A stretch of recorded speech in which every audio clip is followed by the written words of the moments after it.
One of my most vivid memories of a music festival is Australia Day 2011. I was almost 16, surrounded by sweaty, chemically enhanced bodies in the boiler room of Sydney's Big Day Out. I'd taken the Greyhound 2 hours from Newcastle and blown most of my hard-earned waitress wages on an almost $200 ticket in a wildly impractical outfit that consisted of short shorts and a bikini top. I can still hear my dad's voice, his typical humour ringing through. "Where's the rest of that?" referring to my outfit. There I was, a teenager, thrilled to be playing adult, and no parents, no teachers, just music, noise, and freedom. Raving to South African hip-hop duo Wood, whose transgressive style and trash glam aesthetic mirrored South Africa's version of our Bogans.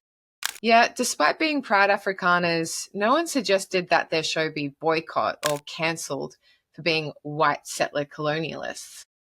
No one mentioned apartheid or genocide, and no flags were waved, aside from the Australian flag, which often was draped around the sunburnt shoulders of a drunk girl or tattooed on the chest of a burly bloke. These days, I'm still wearing the short shorts, but little else remains the same. The Australian flags are gone. You're likely to see a Palestinian one, but more on that later. Gone are the days of doing anything remotely fun or celebratory on Australia Day, January 26th. In fact, gone are many festivals in general. While demand was so high that in 2011 the organisers added another show on January 27th, by 2014 ticket sales had tanked and the Big Day Out, like so many festivals, folded. Then came the COVID pandemic, which gutted live music and the arts. But something deeper has shifted. Even before COVID, the arts quietly were being taken over by the most joyless enforcers of the woke left, who drained everything of its fun and libertine spirit. Take Glastonbury. Last week marked its 55th year. The festival's founder, farmer Michael Eavis, launched it in 1970 with £1 tickets and free milk for festival goers. He chose Worthy Farm at Pilton, his family's working dairy farm, as the venue, saying at the time, "There's a kind of euphoria down here. It's away from the awful realities of life. It's a nice place."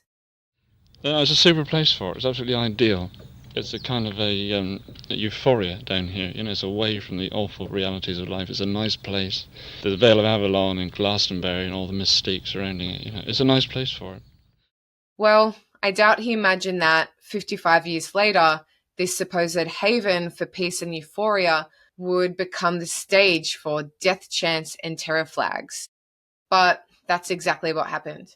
Last weekend, punk rap duo Bob Vylan led the crowd in a chant of "Death to the IDF." Free, free! Free, free! Free, free! Alright, but have you heard this one though? Death, death to the IDF! Death, death to the IDF! Death, death to the IDF! Death, death to the IDF!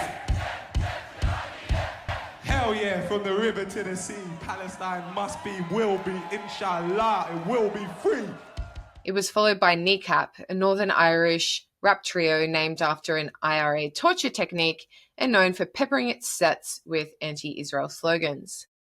One of Kneecap's members recently was charged with a terror offence after waving the Hezbollah flag on stage and shouting, "Up Hamas, up Hezbollah." I can only imagine how Haim, a delightful pop trio of Jewish sisters with an Israeli father, must have felt performing alongside them in the festival. Now, apologists for this reprehensible and deeply unfun behaviour will try to tell you, it's simply about criticising Israel's military. But don't let them fool you. They don't just mean the IDF. They mean Zionists, Israelis, and Jews. And it's funny, after Russia's invasion of Ukraine, we saw some Ukraine flags in the crowd, but no acts shouting "Death to Russia" or "Death to the Russian army." So right now, Glastonbury is in the spotlight, but soon it will fade, replaced no doubt by the next controversy, and judging by the current trajectory, it will likely be another one where Jews are made to fear for their physical safety. But we know this isn't new. The arts have been festering in their own ideological swamp for years. Fahad Ali, yes, the one under police investigation for tweeting sanctions, I want Zionists executed like we executed Nazis, also was behind the 2022 Sydney Festival boycott. The crime? A $20,000 sponsorship from the Israeli embassy. He and the Palestine Justice Movement Sydney claimed, among other absurdities, that the donation made the festival unsafe for Arab and Palestinian artists.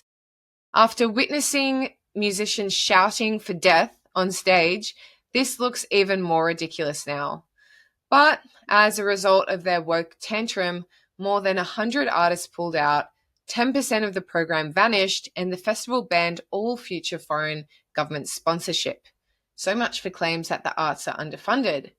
I guess these Israelophobes would prefer no art to art made with the help of dirty Israeli money. And it's not only music and theatre. After what should have been a humble trivia night at our local pub, my fiancé ended up on Sky News after we were threatened by a woke wannabe comedian turned trivia host.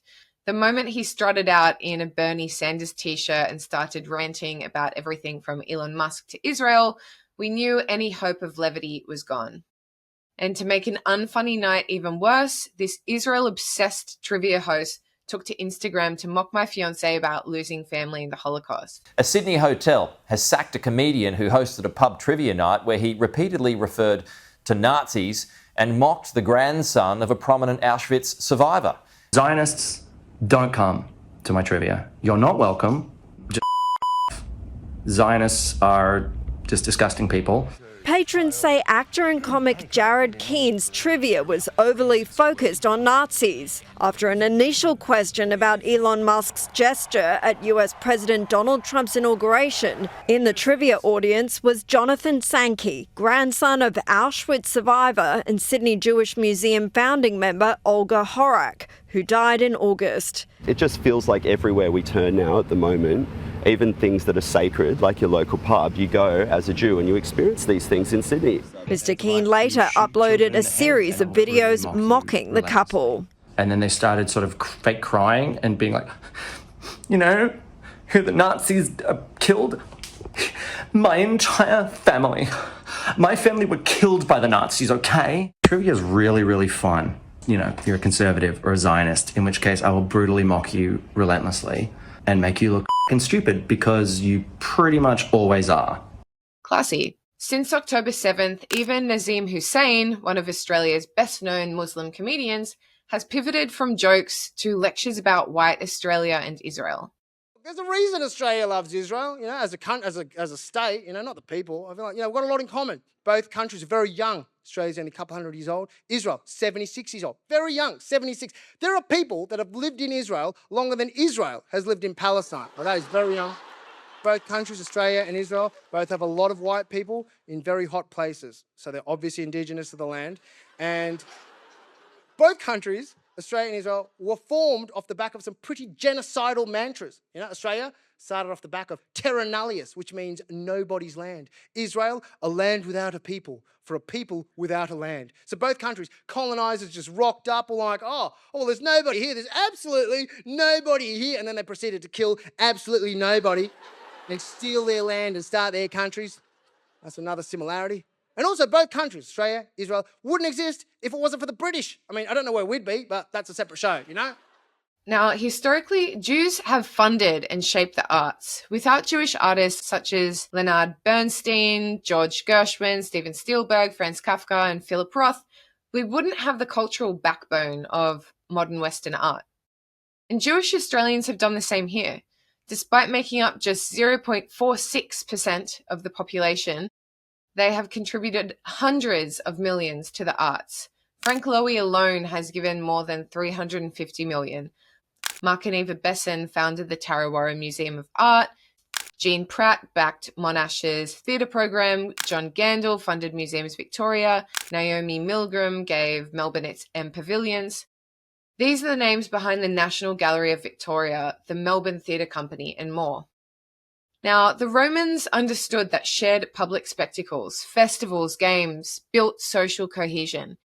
Even events such as the Ludi Romani or Saturnalia brought everyone together across class and creed. But as Rome declined, so did Romanitas, the civic pride of being Roman. Today, the West feels the same. Drained, brittled, ashamed of who it is.